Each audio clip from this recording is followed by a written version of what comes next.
자식도 없고 가진 돈 한 푼 없이 낡은 가죽 가방 하나만 달랑 들고 조카 집을 찾아와 노후를 의탁한 62살의 노인이 있었습니다.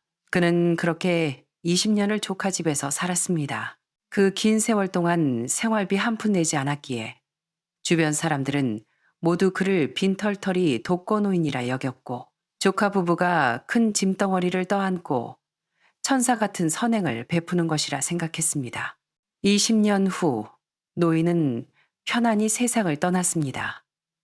그가 남긴 유일한 유품은 생전 몸에서 절대 떼어놓지 않으려 했던 그 날띠 낡은 가죽 가방 하나뿐이었습니다. 빈소가 차려진 장례식장, 소식을 듣고 달려온 다른 친척들은 혹시라도 그 가방 안에 숨겨진 보물이 있을까 싶어 서로 차지하겠다며 꼴사나운 다툼을 벌였습니다. 그때 조카는 마을 사람들 모두가 지켜보는 앞에서 그 가죽 가방을 열었습니다.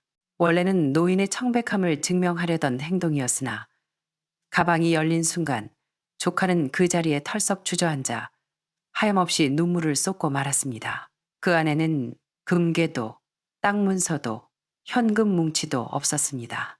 그 안에 들어있던 것은 20년 동안 침묵해온 비밀, 한 가족의 운명을 송두리째 바꿀 유산, 그리고 탐욕의 눈먼 자들을 부끄러움에 고개 들지 못하게 할 냉철한 심판이었습니다. 자, 이제 함께 그 가죽 가방을 열어보겠습니다. 혈육의 정과 돈이라는 저울 위에서 인간의 본성이란 과연 얼마나 무거운 것인지 들여다보시죠. 2003년 늦가을, 찬바람이 수확이 끝난 논밭을 휩쓸고 지나갔습니다. 대나무 숲과 허름한 양철 지붕 모서리를 스치는 바람소리가 윙윙거리며 스산하게 울려 퍼졌습니다. 강원도 어느 시골 마을, 이진호 씨네 저녁 식탁 위에는 묽은 고구마죽 한 냄비와 짠지 무침, 콩자반 같은 조촐한 반찬이 놓여 있었습니다. 막내 아이가 숟가락으로 그릇을 딱딱 두드리자 아내 김영자가 아이의 머리를 가볍게 쥐어박으며 나무랐습니다. 그만해라. 그릇 깨지면 내일 밥은 어디다 먹을래? 영자는 반찬을 집어먹으며 한숨 섞인 푸념을 쏟아냈습니다. 여보, 큰애 대학 보내는데 돈이 얼마나 드는지 알아요? 등록금에 기숙사비, 책값, 밥값, 교통비까지 이번 학기에만 못해도 500만 원은 깨질 거예요. 돼지들이라도 빨리 살이 올라야 내다 팔 텐데 이러다간 정말 빚이라도 내야 할 판이에요. 이진호는 말주변이 없는 투박한 농사꾼이었습니다. 그는 묵묵히 아내의 말을 듣고만 있었습니다. 햇볕에 검게 그을린 그의 얼굴에는 깊은 주름이 패여 있었습니다. 집에 있는 세 아이 모두가 한창 공부할 나이였고 마치 먹이를 달라고 입을 벌리는 제비 새끼들처럼 부부의 등골을 휘게 만들고 있었습니다.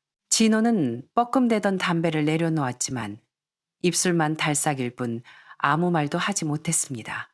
바로 그때였습니다. 마당에 묶여있던 늙은 누렁이가 갑자기 컹컹 짖어대기 시작했습니다. 개 짖는 소리와 함께 누군가 망설이듯 문을 두드리는 소리가 들려왔습니다. 쿵, 쿵, 쿵. 마치 지나온 세월의 무게만큼이나 무겁고 조심스러운 소리였습니다. 누구세요? 진호가 숟가락을 내려놓고 의아한 표정으로 문을 열러 나갔습니다. 녹슬어 삐걱거리는 대문이 열리자 낯설지만 어딘가 아련하게 익숙한 얼굴 하나가 문 밖에 서 있었습니다. 60 초반쯤 되어 보이는 노인이었습니다.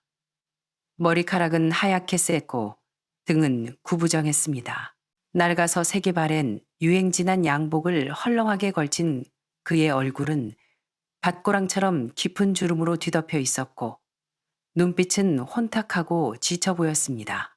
그가 지닌 것이라고는 그보다 더 늙어 보이는 모서리가 다 해진 검은색 가죽 가방 하나뿐이었습니다. 누구시죠? 진호가 기억을 더듬으며 물었습니다. 노인의 흐릿한 눈동자에 희미한 빛이 스치더니 떨리는 입술 사이로 쉰 목소리가 흘러나왔습니다. 진호야, 나다. 네 작은 아빠야. 작은 아빠. 그 호칭은 마치 마른 하늘의 날벼락처럼 이진호의 30년 전 기억을 깨뜨렸습니다. 그는 기억해냈습니다. 눈앞에 서 있는 이 초라한 노인이 바로 아버지의 막내 동생. 어린 시절 자신의 기억 속에서 가장 성공했던 사람. 고향에 올 때마다 달콤한 사탕과 장난감을 사주던 작은아빠 이민석이었습니다. 하지만 기억 속에 빳빳한 양복을 입고 의기양양하던 작은아빠와 눈앞에 남루한 노인은 도저히 같은 사람이라고 믿기지 않았습니다. 진호는 멍하니 있다가 정신을 차리고 얼른 노인을 방으로 이끌었습니다. 작은아빠, 정말 작은아빠세요? 그동안 대체 어디 계셨던 거예요? 방 안에 있던 아내 영자와 아이들도 호기심 어린 눈으로 몰려 나왔습니다. 이민석은 갑작스러운 환대에 당황한 듯 쭈뼛거리며 방 한가운데 엉거주춤 섰습니다. 그는 낡은 가죽 가방을 생명줄처럼 꽉 쥐고 있었습니다. 고개를 숙인 채 모기만한 목소리로 그가 입을 열었습니다. 진호야, 내 갈 곳이 없어서 염치불고하고 당분간 좀 신세질 수 있겠냐. 정 불편하면 내 나가마. 그 말을 듣자마자 영자의 얼굴에서 미소가 싹 사라졌습니다. 그녀는 남편을 부엌 구석으로 끌고 가서 목소리를 낮췄지만 그 안에는 다급함이 가득했습니다.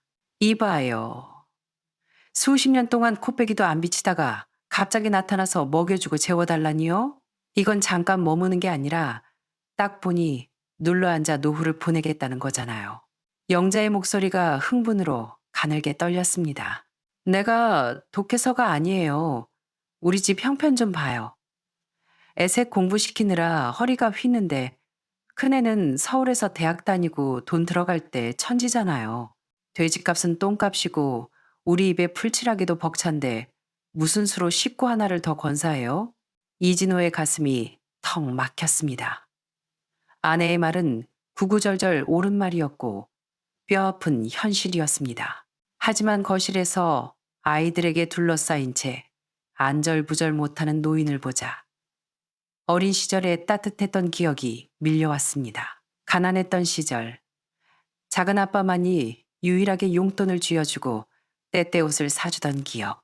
아버지는 늘 말씀하셨습니다. 진호야, 커서도 작은 아빠 은혜 잊으면 안 된다. 여보, 진호가 아내의 거친 손을 잡으며 애원하듯 말했습니다. 당신 힘든 거 알아. 나도 힘들고. 하지만 내 친핏줄이야. 나 어릴 때 업어 키워준 어른인데 지금 저렇게 빈털터리가 되어 오셨는데 어떻게 매정하게 내치나. 그러면 동네 사람들한테 손가락질 받아. 남편의 간절한 눈빛과 친핏줄이라는 말에 영자의 마음속 벽도 조금씩 허물어졌습니다. 그녀는 생활력이 강하고 억척스러울 뿐 본래 심성이 착한 여자였습니다. 그녀는 긴 한숨을 내쉬며 눈시울을 붉혔습니다. 에휴, 알았어요. 영자는 남편의 손을 뿌리치듯 놓으며 거실로 돌아갔습니다. 체념 섞인 말투였지만 그 안에는 묘한 따스함이 묻어났습니다. 어쩌겠어요. 숟가락 하나 더 놓으면 되는 거지. 작은 아버님, 뭐 하세요? 얼른 앉아서 식사하세요. 차린 건 없지만 같이 드시죠. 이민석은 고개를 들어 흐릿한 눈으로 영자를 바라보았습니다. 그는 고맙다는 말 대신 깊게 고개를 끄덕이고는 흔들리는 밥상머리에 조용히 앉았습니다. 그리고 식어버린 고구마죽 그릇을 두 손으로 감싸 쥐었습니다. 낡은 가죽 가방은 방구석에 조용히 놓여 마치 봉인된 옛 이야기처럼 묵묵히 자리를 지키고 있었습니다. 다음 날 아침, 닭이 패를 치기도 전인 새벽녘, 이진호는 자리에서 일어났습니다. 마당에서 탁탁하는 규칙적인 소리가 들려왔습니다. 이민석이 장작을 패고 있었습니다.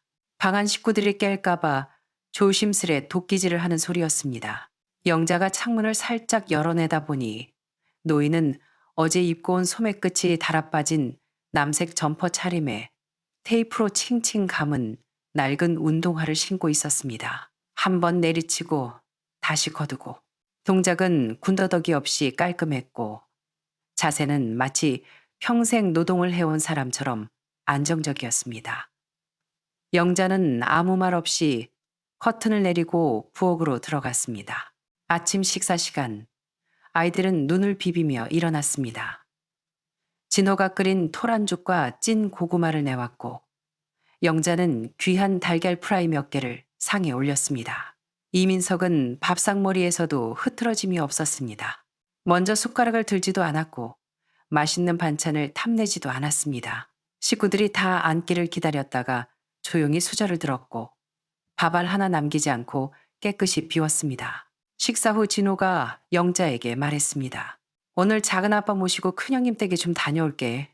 영자가 수저를 내려놓으며 인상을 찌푸렸습니다. 거긴 뭐하러 가요? 예전에 그 사람들이 당신한테 어떻게 했는지 잊었어요? 당해야 할 수 뭐 뻔한데. 그래도 형제간인데 작은아빠 오셨으니 인사는 드려야 도리지. 진호는 담담하게 말했습니다. 영자는 혀를 dom차면서도 더는 말리지 않았습니다. 오전 9시 진호는 깨끗한 셔츠로 갈아입고 누런 종이봉투 하나를 챙겼습니다. 안에는 집에서 기른 닭이 낳은 달걀 한 판과 배 몇 알이 들어있었습니다. 큰형 이만석은 부족한 게 없는 사람이었지만 이건 최소한의 성의 표시였습니다. 이만석의 집은 마을에서 보기 드문 2층 양옥집이었습니다. 진호가 작은 아빠를 모시고 넓은 마당에 들어서자 가슴이 조금 뛰었습니다. 배가 불룩하게 나온 이만석은 거실 흔들의자에 거만하게 앉아 있었습니다. 그는 동생과 작은 아빠를 보자 눈을 가늘게 뜨며 억지 웃음을 지었습니다. 어이쿠, 이게 누구야? 셋째 아니냐? 이게 얼마만인가? 이민석이 고개를 숙였습니다. 형님, 그간 별거 없으셨습니까? 이만석은 동생의 남루한 행색을 위아래로 훑어보더니 경멸 어린 시선을 숨기지 않았습니다. 돌아왔구만. 밖에서 더는 비빌 언덕이 없었나 보지? 진호가 얼른 나서서 달걀 꾸러미를 테이블 위에 내려놓으며 웃는 낯으로 말했습니다. 큰형님, 작은 아빠가 고향 생각이 나셨나 봐요. 연세도 있으시고 하니 여생을 고향에서 보내시려고요. 그때 큰 조카 이태호가 방에서 걸어 나왔습니다. 입에는 담배를 삐딱하게 물고 마치 구경거리를 보듯 이민석을 쳐다보았습니다. 야, 이게 누구야? 우리 집안의 자랑, 제일 잘 나가던 작은아버님 아니십니까? 이태호가 비아냥거렸습니다. 어쩌다 이 꼴이 되셨어요? 그 잘 나가던 공장 사장님 포스는 다 어디 가고? 진호의 얼굴이 굳어졌지만 참으며 말했습니다. 작은아빠, 우리 집에 당분간 계시기로 했어. 그냥 인사차 들른 거야. 내 집에? 이만석이 눈썹을 치켜 올렸습니다. 내 코가 석자인데 누굴 거둬? 애 셋 학비대기도 벅차다며? 얼마 전에 돼지 농사도 망쳤다더니 여유가 넘치나 보네. 밥 숟가락 하나 더 얻는 건데요. 뭐, 진호가 퉁명스럽게 대꾸하자 태호가 끼어들었습니다. 어이, 진호 삼촌, 내 말 잘 들으세요. 괜히 허물캐지 마시라고요. 작은아버님, 지금 완전 빈털털이에요. 옛날에 잘 나갔던 거 생각하고 혹시 숨겨둔 땅 문서나 통장이라도 있을까 기대하나 본데 딱 봐도 없어요. 옆에 있던 둘째 조카 이상훈도 거들었습니다. 맞아요. 괜히 우리한테까지 손 벌릴까봐 겁나네. 혹시 빚쟁이들 몰고 온 거 아니에요? 진호는 꾹꾹 눌러왔던 화가 폭발했습니다. 그는 주먹을 꽉 쥐고 또박또박 말했습니다. 형님, 조카들, 오늘 나는 혈육으로서 예의를 갖추러 온 것뿐이야. 앞으로 작은 아빠 일로 너희들한테 손 벌릴 일 절대 없어. 내가 굶더라도 내 힘으로 모실 테니까 걱정 마. 진호는 뒤도 돌아보지 않고 밖으로 나왔습니다. 이민석은 아무 말 없이 낡은 가방을 들고 그 뒤를 따랐습니다. 등 뒤에서 이만석이 소리쳤습니다. 그래, 어디 얼마나 가나 보자. 나중에 후회한다고 울고불고 하지나 마라. 대문이 닫히자 차가운 바람이 훅 끼쳐왔습니다. 집으로 돌아오는 길, 이민석은 평온한 얼굴로 침묵을 지켰지만 진호는 분을 사귀지 못해 얼굴이 불그락푸르락했습니다. 뭘 그렇게 화를 내냐? 민석이 담담하게 말했습니다. 사람이 변하지 않는 걸 확인했을 뿐인데. 형님은 정말 너무해요. 옛날에 작은아빠가 사업해서 돈 벌었을 때는 집안의 기둥이니 뭐니 지켜 세우더니 돈 떨어지니까 남보다 못하게 구네요. 진호가 분통을 터뜨렸습니다. 민석은 조카가 자신을 위해 화내는 모습을 보며 메마른 가슴 한 구석에 작은 물길이 트이는 것을 느꼈습니다. 그렇게 이민석이 진호네 집에 머문 지 보름이 지났습니다. 그는 집 뒤편 창고를 개조한 쪽방에서 지냈습니다. 영자가 깨끗이 치우고 대나무 돗자리와 낡은 장롱, 작은 등 하나를 놓아주었습니다. 민석은 불평 한마디 없었습니다. 해가 지면 불을 끄고 눕고 닭이 2번 울면 칼같이 일어났습니다. 밥상에서는 반찬 투정 한 번 없었고 식사가 끝나면 조용히 설거지를 도왔습니다. 동네 이웃인 박씨 아주머니가 영자에게 물었습니다. 아니, 그 노인네 진짜 아무 말도 안 해? 하루 종일 그림자처럼 지낸다며? 그러게 말이야. 답답해 죽겠어. 차라리 잔소리라도 하면 속이 시원하겠는데 너무 조용하니까 내가 다 눈치가 보여. 박씨 아주머니가 웃으며 말했습니다. 근데 그 노인 매일 뒷산 가서 꼴 배워오더라? 너네 집 돼지 사료값 아껴주려고 그러는 거 아니야? 영자는 깜짝 놀랐습니다. 내가 시킨 적 없는데 아마 너한테 미안해서 뭐라도 하려는 거겠지. 영자의 마음에 잔잔한 파동이 일었습니다. 하지만 곧 나이든 양반이 그러다 다치면 어쩌나 하는 걱정이 앞섰습니다. 그러던 어느 날 오후 영자는 돼지우리를 청소하러 들어갔습니다. 빗자루와 삽을 들고 축사에 들어선 순간 바닥에 낀 무리기를 밟고 미끄러졌습니다. 아! 비명과 함께 넘어진 영자는 손을 짚었는데 오른쪽 손목에서 우두둑하는 소리가 났습니다. 꼼짝도 할 수 없는 고통에 식은땀이 줄줄 흘렀습니다. 집에 아무도 없다는 생각에 막막해지던 찰나 익숙한 그림자가 나타났습니다. 이민석이었습니다. 그는 달려와 말없이 영자를 부축해 일으키더니 주저없이 그녀를 등에 업고 마당에 있는 리어카로 향했습니다. 칠순을 바라보는 노인이 어디서 그런 힘이 났는지 영자를 리어카에 태우고는 읍내 보건소를 향해 페달을 밟기 시작했습니다. 울퉁불퉁한 시골길을 달리는 그의 등은 땀으로 흠뻑 젖었습니다. 의사는 손목에 금이 갔으니 3주 정도 깁스를 해야 한다고 했습니다. 진료비 계산대 앞에서 머뭇거리는 영자 대신 이민석이 주머니 깊숙한 곳에서 꼬깃꼬깃한 지폐 뭉치를 꺼냈습니다. 꼬깃꼬깃 접힌 10,000원짜리와 1,000원짜리들. 합해서 10만 원이 조금 넘는 돈이었습니다. 이걸로 계산해 주시오. 치료부터 해야지. 그의 목소리는 단호했습니다.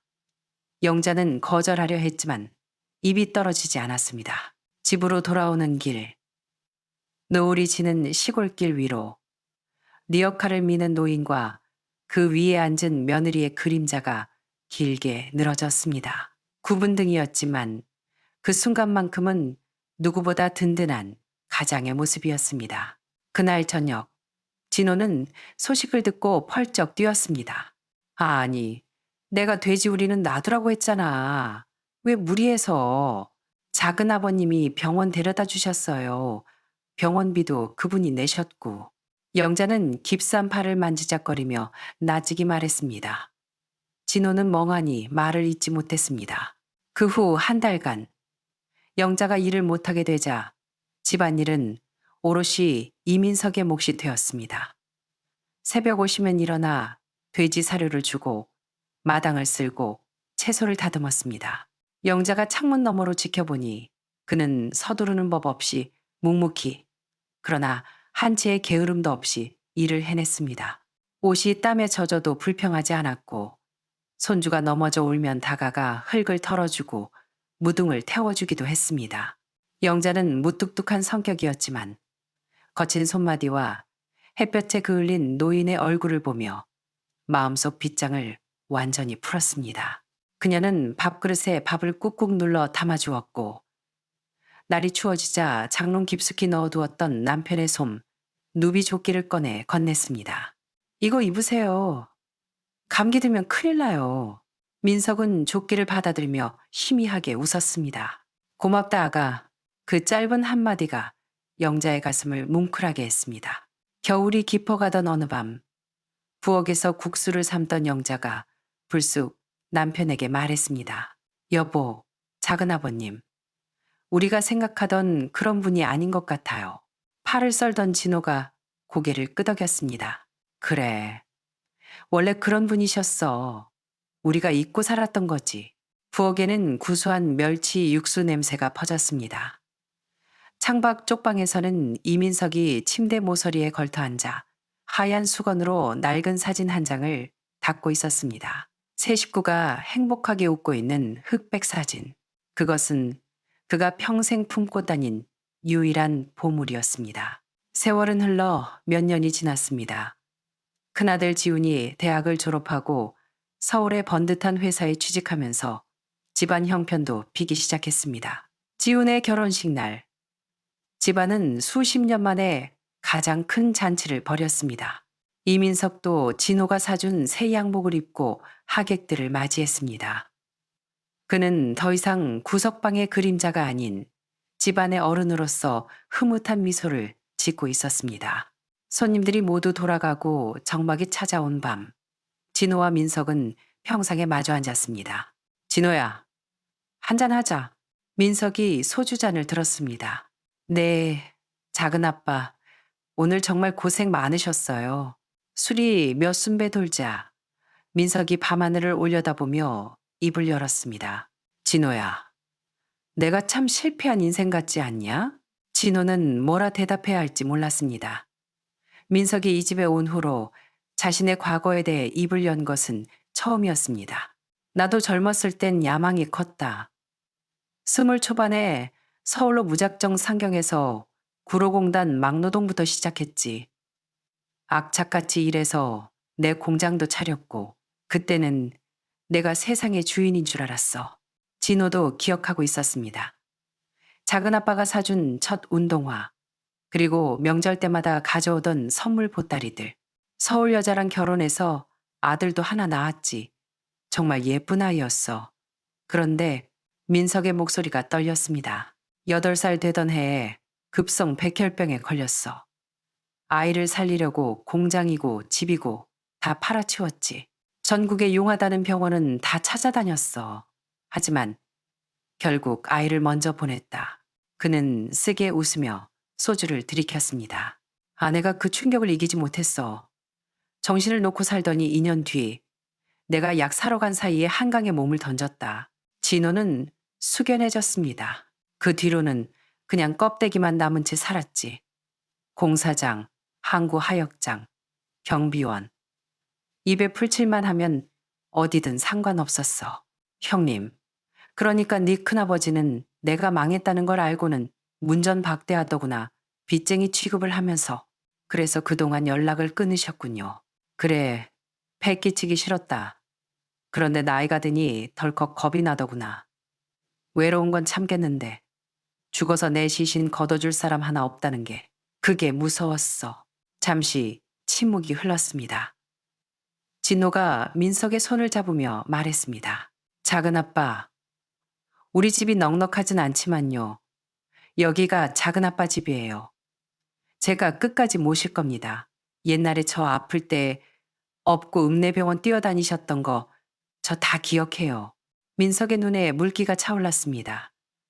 그는 고맙다는 말 대신 길게 한숨을 내쉬었습니다. 살아있으니 이런 날도 오는구나. 행복했던 시절도 잠시.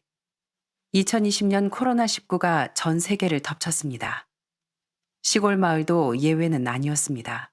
80이 넘은 민석은 고위험군이었기에 진호 가족은 그를 지키기 위해 필사적이었습니다. 영자는 면역력이 좋다는 약재를 다려 매일 바쳤고 손주들은 학교에서 돌아오면 손 소독부터 철저히 했습니다. 그러던 어느 주말 오후 큰집 식구들이 들이닥쳤습니다. 이만석은 지팡이를 짚고 아들 태호와 상훈을 대동하고 나타났습니다. 겉으로는 안부를 묻는 척했지만 눈빛은 탐욕스러웠습니다. 아이고 민석아, 살아 있었냐? 이만석이 짐짓 큰 소리로 불렀습니다. 방에 있던 민석이 천천히 걸어 나왔습니다. 형님 오셨습니까? 태호가 뺀질거리는 말투로 끼어들었습니다. 작은아버지, 요즘 건강은 어떠세요? 요새 마을 이장님이 작은아버지 대신 무슨 서류 떼러 읍내 왔다 갔다 하신다던데 뭐 숨겨둔 거라도 있으세요? 순간 분위기가 싸늘해졌습니다. 진호가 부엌칼을 내려놓고 나왔습니다. 형님들, 지금 뭐 하시는 겁니까? 아니, 우리는 친척으로서 걱정돼서 그러지. 혹시 작은아버지가 나중에 돌아가시면 유산 문제로 시끄러워질까봐 미리미리. 상훈이 거들자 영자가 설거지통을 콱 내려놓으며 소리쳤습니다. 속이 빤히 들여다 보이네요. 20년 동안 쌀 한 톨 보탠 적 없으면서 이제 와서 유산 타령이에요? 민석이 조용히 입을 열었습니다. 나는 아무것도 없다. 침대 하나, 가죽 가방 하나, 밥 한 그릇이면 좋게. 나는 여기 죽으러 온 거지 뭘 나누러 온 게 아니다. 그의 목소리에는 서리빨 같은 위엄이 서려 있었습니다. 진짜 마음이 있어서 온 게 아니면 돌아가거라. 이 집 마당이 좁아서 너희들 욕심까지 담아두기 벅차구나.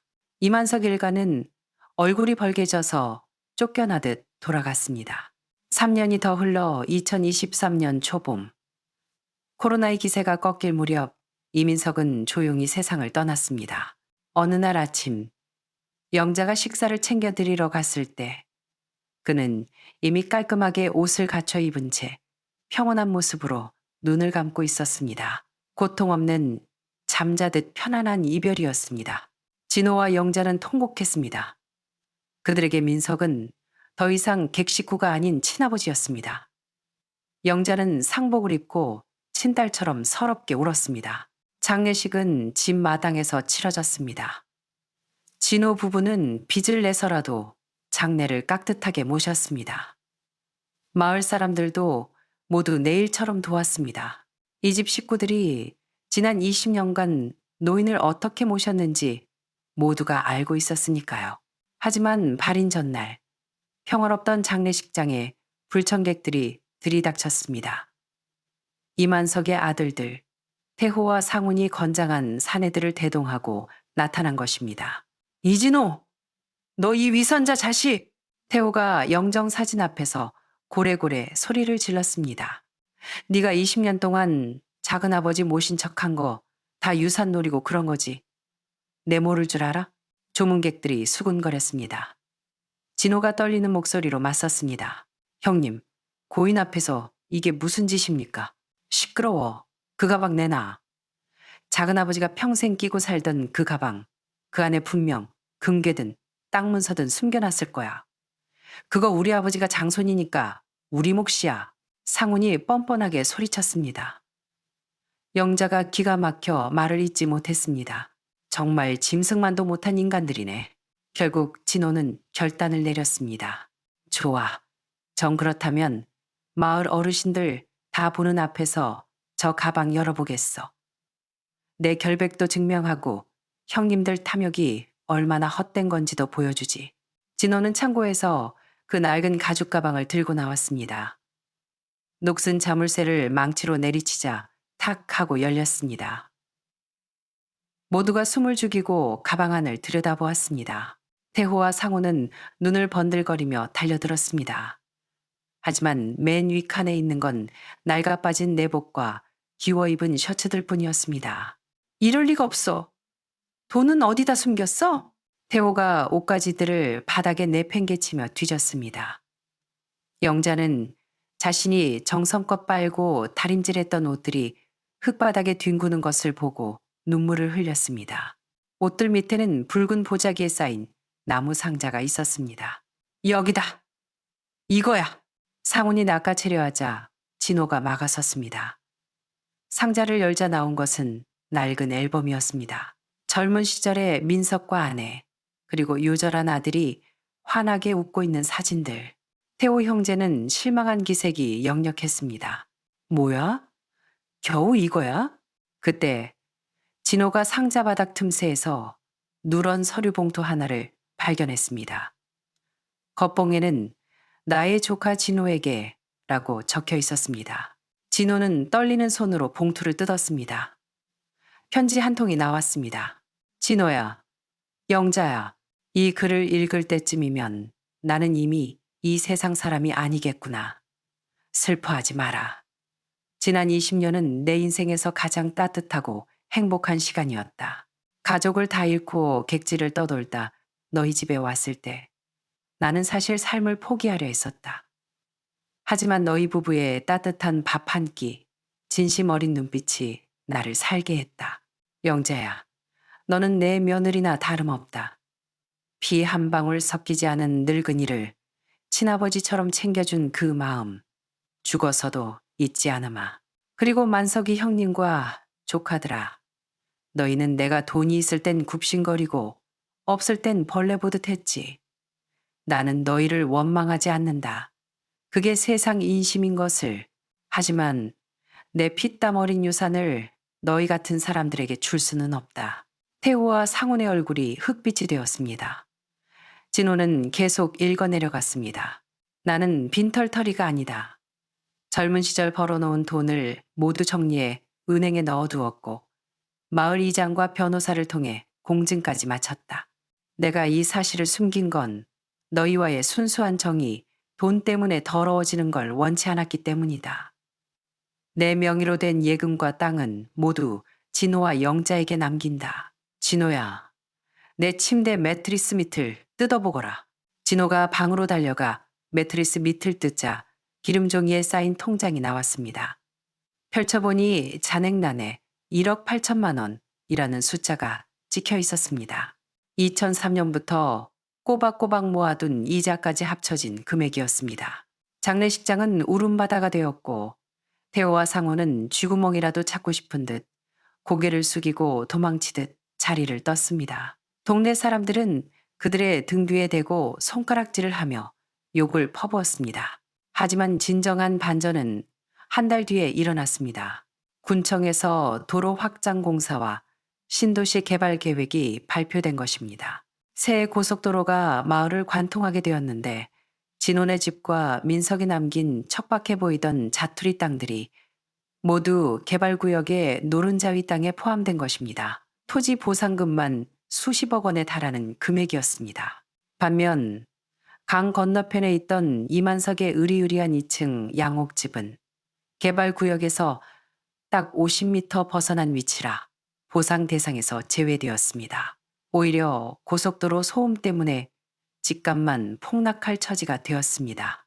이 소식을 들은 이만석은 화병으로 쓰러져 병원에 실려갔고 태호와 상훈 형제는 서로 내 탓이라며 치고받고 싸우다 경찰서까지 갔다는 소문이 들려왔습니다. 진호 부부는 보상금과 작은 아빠가 남긴 돈으로 마을 입구에 아담하고 예쁜 새 집을 짓고 양돈장 규모도 늘렸습니다. 그들은 부자가 된 후에도 여전히 검소하게 살며 어려운 이웃을 돕는 것을 잊지 않았습니다. 어느 맑은 봄날, 진호 가족은 민석의 묘소를 찾았습니다. 깨끗한 묘비 앞에 향을 피우고 진호는 아이들에게 할아버지의 편지를 다시 읽어주었습니다. 얘들아, 잘 기억해라. 세상에 공짜는 없다. 하지만 진심을 다해 뿌린 씨앗은 언젠가 반드시 싹을 틔운단다. 하늘은 다 보고 계셔. 바람이 불어와 묘비 옆에 핀 진달래꽃을 살랑거렸습니다. 마치 이민석 할아버지가 흐뭇하게 웃으며 그들을 내려다보는 것 같았습니다. 여러분의 생각은 어떠신가요? 20년이라는 긴 세월 동안 자신의 재력을 숨기고 가족의 정을 시험했던 노인의 행동, 과연 옳았을까요? 그리고 물질적인 보상 없이도 묵묵히 효를 다한 조카 부부의 삶이 오늘날 우리에게 던지는 메시지는 무엇일까요? 오늘의 이야기는 여기까지입니다. 여러분의 소중한 의견을 댓글로 남겨주세요. 마음의 쉼터 인생의 길이었습니다. 감사합니다.